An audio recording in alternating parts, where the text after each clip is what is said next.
Bon frères et sœurs, merci pour votre fidélité. Le ministre en charge de l'urbanisme et de l'habitat était ce matin en visite terrain avec l'ensemble de ses collaborateurs.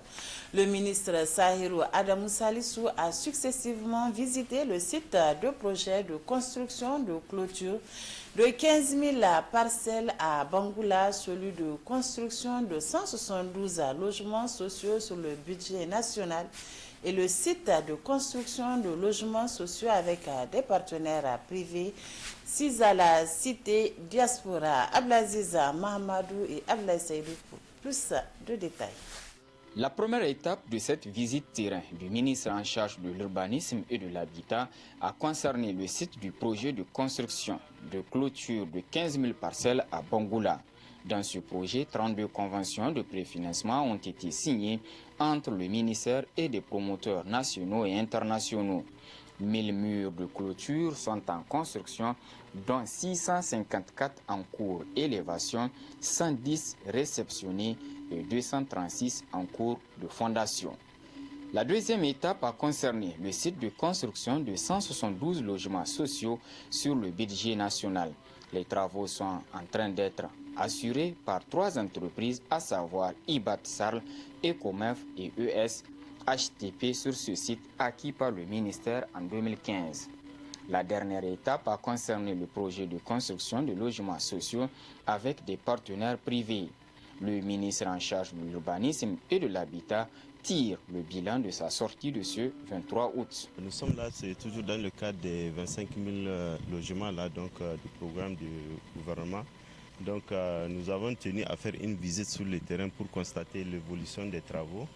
Donc il faut préciser que l'État d'abord a fait une acquisition de 15 000 parcelles viabilisées. Donc je veux dire par là qu'on va faire les voiries, on va amener l'eau et l'électricité. Donc c'est ce qu'on avait visité en premier lieu, donc, et c'est vraiment le taux d'exécution est assez satisfaisant. Et là nous avons un site donc, de logement avec des partenaires qui sont au nombre de 4 je crois. Donc, et on a, la convention a fait un truc de 631 logements. Donc là nous sommes à peu près 172 qui sont réalisés et avec un taux d'exécution de 85%. Donc vraiment nous sommes satisfaits de l'exécution des travaux. La délégation du ministre de l'Urbanisme et de l'Habitat a cependant détecté quelques anomalies dans la construction et l'exécution des 10 projets. Le ministre s'exprime là-dessus. Et nous espérons peut-être d'ici la fin de l'année pouvoir réceptionner l'ensemble, Inch'Allah. Les recommandations, en fait, après la visite, on a remarqué donc quelques manquements. Donc on va tenir donc une réunion là-bas avec mes différents collaborateurs donc pour essayer vraiment de trouver comment faire pour régler ces incohérences, Inch'Allah. A noter que le cumul des 4 conventions signées dans le cadre de la construction des logements sociaux avec des partenaires privés font état de 631 logements sur ce site.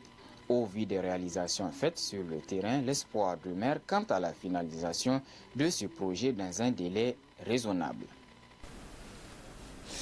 L'ancien ministre de la Défense nationale, Karijo Mamadou, s'est prononcé sur la situation du pays et le coup d'État intervenu. Une sortie médiatique qui a aussi suscité des réactions. Balima Bourema. Dans un message en date de ce mardi 2 août 2023, l'ancien ministre de la Défense et ancien président de la Haute Cour de justice a dénoncé l'intervention militaire que la communauté économique des États de l'Afrique de l'Ouest, CEDEAO, entend mener au Niger pour libérer Bazoum Mohamed et le restaurer dans ses fonctions. Cette initiative, qui a sans doute d'autres objectifs que ceux annoncés, constitue non seulement une atteinte grave à la souveraineté du Niger, mais aussi et surtout une grande menace pour la paix et la stabilité du Niger et au-delà de l'Afrique de l'Ouest et du Nord. C'est pourquoi le membre fondateur du PNDS Taraya appelle les Nigériens à privilégier une résolution pacifique, ce qui n'est pas du goût de certains militants, notamment l'ancien directeur de cabinet adjoint de Mohamed Bazoum. Dans une réponse publiée sur Facebook à ce message de Mamadou Karijo, Omar Moussa qualifie cette sortie de pathétique. Il rappelle à l'ancien ministre des actes posés en son temps. Karijo, tu aurais dû continuer à rester dans l'hibernation à laquelle tu as été convié depuis le scandale de ton passage au ministère de la Défense. Chaque fois que tu fais voir ta tronche, tu fais réjaillir dans l'esprit des Nigériens la surfacturation les fausses commandes, le détournement des milliards, la corruption, le favoritisme, toutes choses contre lesquelles le président Bazoum se bat vaillamment. Cette sortie moins attendue des Nigériens de la part d'un cacique du parti au pouvoir pendant 12 ans relève aussi le malaise qui s'y est installé. D'une part, les partisans d'une intervention militaire et d'autre part, les pacifistes pour qui le coup d'État est consommé. Il faut scruter d'autres horizons. Karidjo Mohamedou, ancien ministre de la Défense, fait partie de ceux-là. Face aux coupures intempestives d'électricité dues aux sanctions imposées par la CEDEAO à la suite du coup d'État, les populations se tournent vers d'autres solutions alternatives. Anifa Toudoula et Maman Siraj Nassirou. C'est dans un coin de sa boutique de son commerce qu'Ismaël tient un groupe électrogène depuis les sanctions prises contre l'État du Niger. Les tenanciers des commerces et autres ateliers se sont retournés vers le groupe électrogène. Quand on fait de la coupure, on achète du gazole pour 10 000. Quand on meurt, ça peut atteindre le matin. Et en plus, la coupure ne dépasse même pas 1 heure de temps. Maintenant, la coupure d'électricité dans laquelle nous sommes, c'est le moment. Et c'est juste passagère. Il faut de la patience, car on est tous conscients de la situation du pays. Et on prie à ce que Dieu nous fasse le meilleur. Il n'est pas seul dans cette situation puisque l'électricité est servie de manière rotative d'un quartier à un autre afin de permettre à la population d'avoir le minimum. Pour pallier à cette insuffisance, le groupe électrogène reste le seul moyen. Vraiment, on ne sent pas la coupure d'électricité à un niveau où ça peut avoir un impact sur nous et cela n'apporte aucun problème à nos clients. Pour le moment, ce n'est pas de problème. Nous, dès qu'on a coupé les courants, on travaille avec le groupe. Le groupe, là, on met 10 litres d'essence. On travaille jusqu'à 5 heures de temps avec le groupe. Si les courants sont venus, on éteint le groupe. C'est que nous avons un groupe en forme. Dès qu'il y a la coupure là, donc on met notre groupe en marche et on continue le travail. En application des sanctions imposées par la CEDEAO au Niger, le Nigeria a coupé son électricité, privant Niamey et les villes comme Dosso et Tilaberi de près de 80 MW. C'est pourquoi la Nigélec procède à un système de rotation plus de 3 semaines après. Les Nigériens commencent à s'adapter au nouveau système de distribution du courant électrique.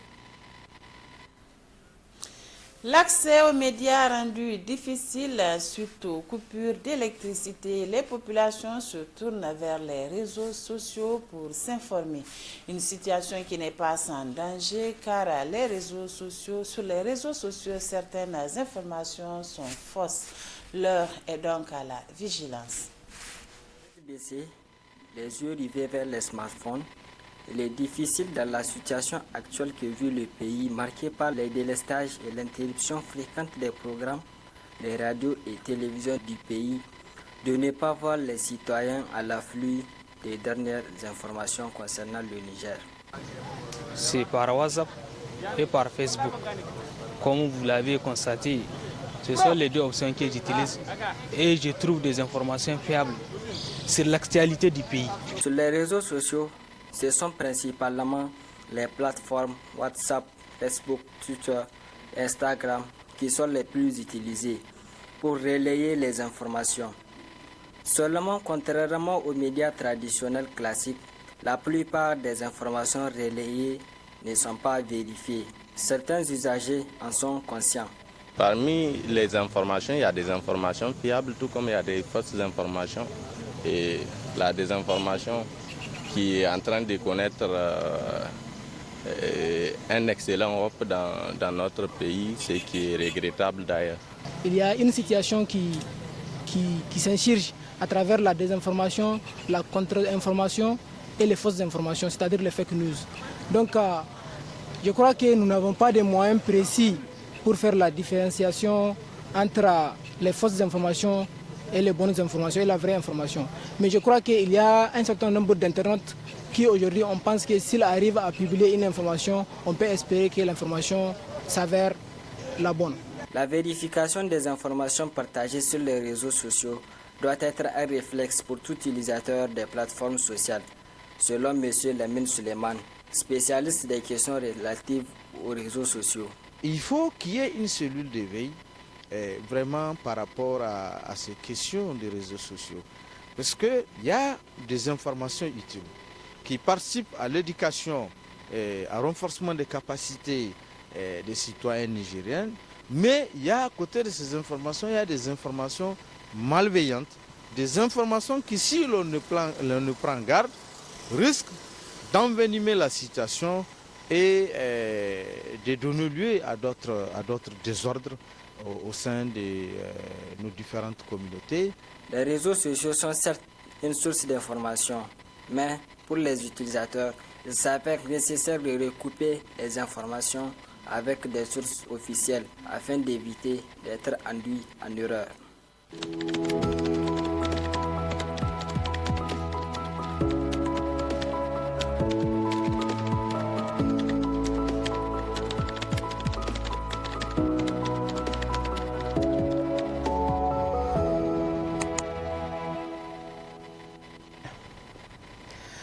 Balima Bourema, bonsoir. Aminatou Yayamega, bonsoir. Bonsoir chers téléspectateurs. Bienvenue à ce numéro d'Actu sur le web de ce mercredi 23 août 2023. Les réactions suite au coup d'État du 26 juillet dernier se poursuivent. L'ancien président ivoirien, renversé par un coup d'État, rejette l'idée de l'intervention militaire de la CEDEAO, selon apanews.net. Oui, le coup d'État est consommé, a déclaré hier mardi 22 août 2023 M. Laurent Gbagbo lors d'une conférence de presse à Abidjan, soutenant que les gens qui dirigent la CEDEAO perdent pied dans la gestion de la crise parce qu'on ne peut libérer Bazoum que par la négociation. Pour lui, réinstaller Bazoum Mohamed, Manu Militari, est un prétexte face à de gros intérêts de grandes puissances. Il faut qu'on milite pour que Bazoum soit libéré et qu'un chef d'État de la région ou d'ailleurs accepte de le recevoir, lui et sa famille, et comme cela, on aura vidé la partie émotionnelle. Si la CEDEAO met en branle sa force en attente, je pense que ça serait la guerre la plus idiote, a prévenu l'ancien chef de l'État ivoirien Laurent Gbagbo, qui souhaite que Mohamed Bazoum, président démocratiquement élu, soit libéré. Ce que je souhaite que la CEDEAO fasse, c'est de mettre en place un plan de lutte contre les terroristes dans la région et que l'organisation envoie sa force en attente pour se battre contre les groupes terroristes. Il a toutefois relevé que Bazoum est son copain de l'international socialiste, faisant observer que c'est dans les anciennes colonies françaises qu'on constate aujourd'hui des coups d'État dans la région, notamment en Guinée, au Burkina Faso, au Mali et au Niger. Gbagbo a appelé à une réflexion sur les causes des coups d'État sur le continent et dans la sous-région, martelant que nos pays sont trop faibles sur la scène mondiale. Il faut que les pays africains se rassemblent pour avoir du contenu. C'est ça que j'appelle le panafricanisme africain, a conclu l'ancien chef de l'État ivoirien. Pendant ce temps, ici Radio-Canada.ca nous apprend que l'Union africaine a suspendu le Niger de ses instances. L'Union africaine a suspendu le Niger, théâtre d'un coup d'État, fin juillet, mais s'est montré réservé sur une éventuelle intervention militaire ouest-africaine pour établir le président Mohamed Bazoum en appelant à une solution diplomatique. Réuni le 14 août dernier, le Conseil de paix et de sécurité de l'Union africaine a décidé de suspendre immédiatement la participation du Niger de toutes ses activités de l'UIA et de ses organes et institutions jusqu'à rétablissement effectif de l'ordre constitutionnel dans le pays selon un communiqué publié hier mardi. Dans ce texte, le CPS de l'Union africaine prend note de la décision de la CEDEAO de déployer une force au Niger, une option qui rend l'organisation continentale sceptique. Il demande à la Commission de l'Union africaine une évaluation des implications économiques, sociales et sécuritaires d'un tel déploiement, tout en affichant clairement sa préférence pour la voie diplomatique. Le CPS dit appuyer les efforts de la CEDEAO dans son engagement soutenu en faveur du rétablissement de l'ordre constitutionnel par des moyens diplomatiques, puis affirme soutenir un rétablissement pacifique de l'ordre constitutionnel au Niger. Il invite également les militaires au pouvoir au Niger à coopérer avec la CEDEAO et l'Union africaine en vue d'un rétablissement pacifique et rapide de l'ordre constitutionnel. Le CPS appelle aussi ses États membres à mettre pleinement en œuvre les sanctions imposées par la CEDEAO contre le Niger tout en demandant leur application progressive et que soit minimisé leur effet disproportionné sur les citoyens du Niger. Autre réaction, c'est celle du président turc Recep Tayyip Erdogan qui rejette le manque de consensus selon actuniger.com.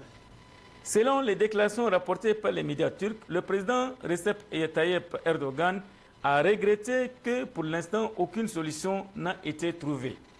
Nous travaillons actuellement sur la manière dont nous pouvons jouer notre rôle clé ici avec notre ministère des Affaires étrangères et nous continuerons à le faire et nous espérons trouver une solution au Niger, a-t-il dit d'après les mêmes sources avant de poursuivre. J'espère que le Niger, pays ami et frère, parviendra à un ordre constitutionnel et à une gouvernance démocratique le plus rapidement possible.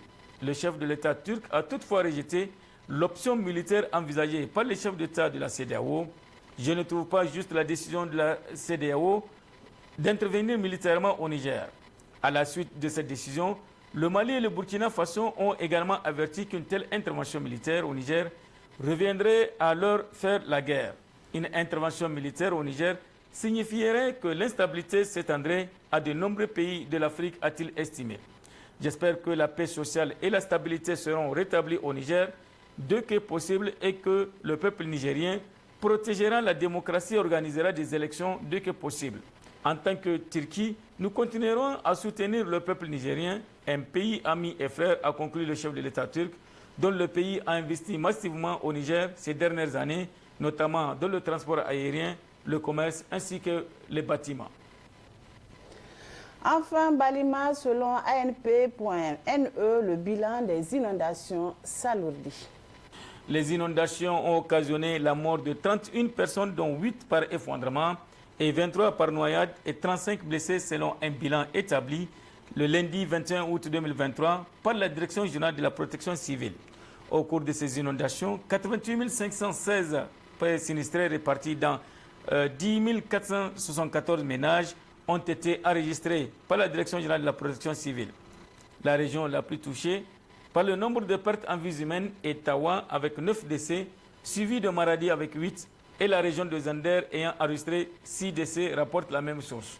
Par ailleurs, indique la Direction générale de la protection civile, on note aussi une perte de 3 169 bétail, l'effondrement de 7 864 maisons et la perte de 3,5 tonnes de vivres et des cases de santé, boutiques, greniers et plusieurs autres infrastructures détruites.